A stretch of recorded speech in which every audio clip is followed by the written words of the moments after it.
सूचना केवल हमारे विचार हैं, वित्तीय सलाह नहीं। निर्णय लेने से पहले खुद शोध करें। किसी भी लाभ या हानि के लिए हम उत्तरदायी नहीं हैं।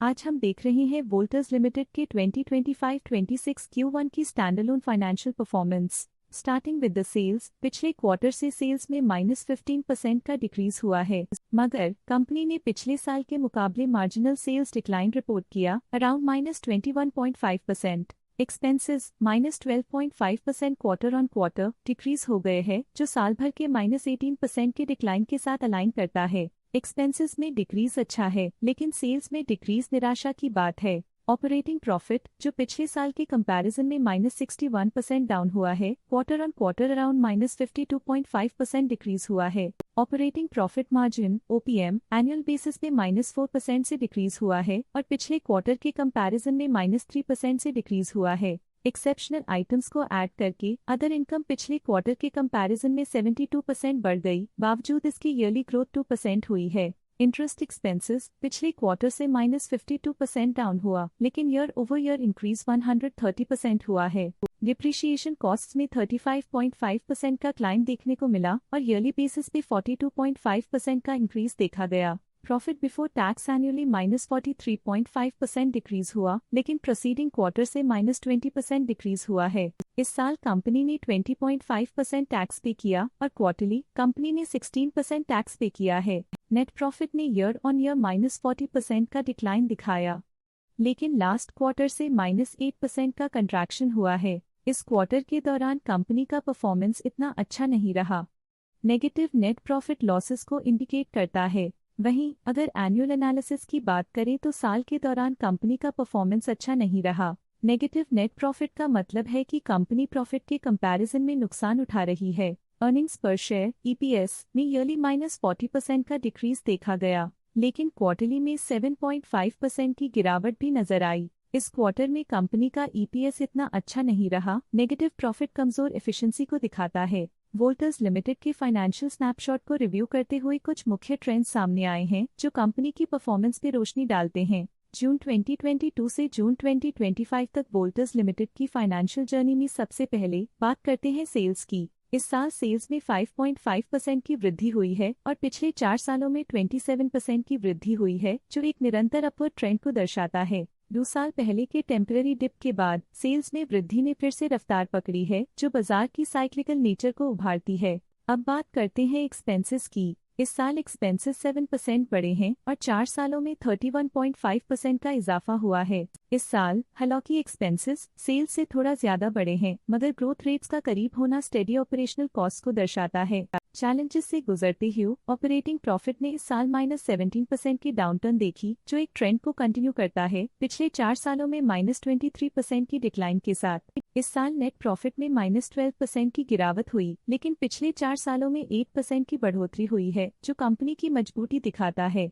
पिछले 2 सालों से नेट प्रॉफिट में गिरावट आई है, जो ऑपरेशनल चैलेंजेस या मार्केट कंडीशंस पर चिंता बढ़ा सकती है। EPS के लिए रास्ता कठिन रहा है। इस साल EPS -42% डिक्रीज हुआ और पिछले 4 सालों में कुल मिलाकर -29% की गिरावट हुई है। एक इजाफे के बाद पिछले 2 सालों में EPS गिर रहा है, जो कुछ चैलेंजेस को दर्शाता है जिन्हें स्ट्रेटेजिक रिव्यू की जरूरत है। चलिए अब बात करते हैं शेयर होल्डिंग पैटर्न की। वोल्टास की शेयर होल्डिंग रिपोर्ट्स कुछ इस प्रकार की हैं, जो अननोन 2025 के तक चलता है। ये रिपोर्ट कंपनी के शेयर्स की डिटेल जानकारी देता है, जिसमें promoters, promoter groups, foreign investors, public investors और सरकारी एंटिटीज शामिल हैं। पब्लिक द्वारा हेल्ड शेयर्स का परसेंटेज 14.53% से इंक्रीज होकर 2025 के में 15.18% तक का इंक्रीज से देखा गया। ये चेंजेस स्टेट है कि पब्लिक की इन्वेस्टमेंट कंपनी में क्वार्टर टू क्वार्टर इंक्रीज हुई है। जब कंपनी के शेयर्स का अधिकतम हिस्सा प्रमोटर्स, FII, DII या गवर्नमेंट के पास होता है, तब ये माना जाता है कि कंपनी मजबूत हाथों में है, जो स्थिरता और मजबूत समर्थन को दर्शाता है और इस मार्केट की स्थिरता बनी रहती है। DII, डोमेस्टिक इंस्टीट्यूशनल इन्वेस्टर्स, ने अपना शेयर होल्डिंग 2025 में 33.21% से 2025 में 33.36% तक इंक्रीज किया।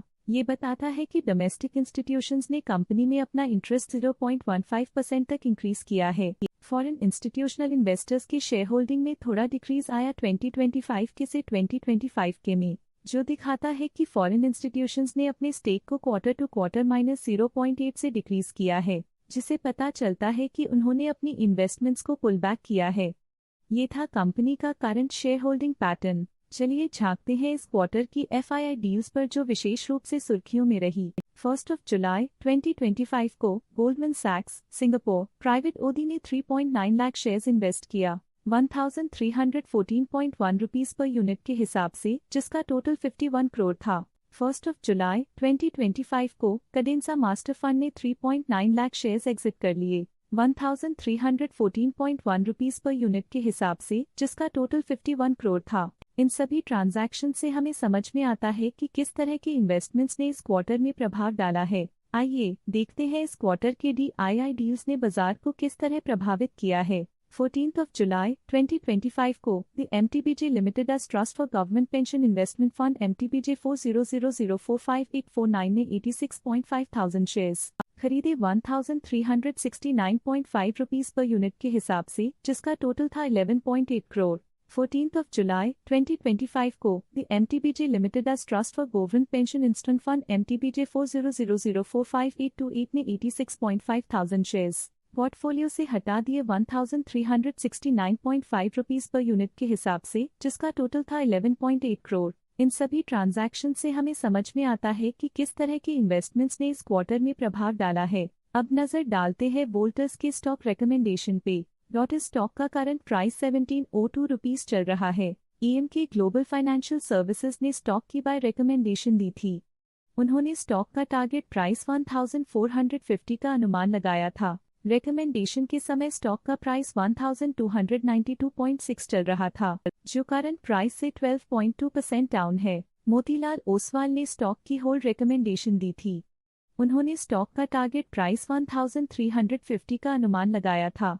रिकमेंडेशन के समय स्टॉक का प्राइस 1292.6 चल रहा था, जो करंट प्राइस से 4.5% डाउन है। प्रभुदास लिल्लाधर ने स्टॉक की बाय रिकमेंडेशन दी थी। उन्होंने स्टॉक का टारगेट प्राइस 1516 का अनुमान लगाया था। रिकमेंडेशन के समय स्टॉक का प्राइस 1224.3 चल रहा था, जो करंट प्राइस से 22.6% डाउन है। आज के लिए फाइनेंशियल सेक्टर में इतना ही। देखने के लिए धन्यवाद। स्टॉक लेटेस्ट न्यूज अपडेट के लिए चैनल को सब्सक्राइब करें और वीडियो को लाइक एंड शेयर करें।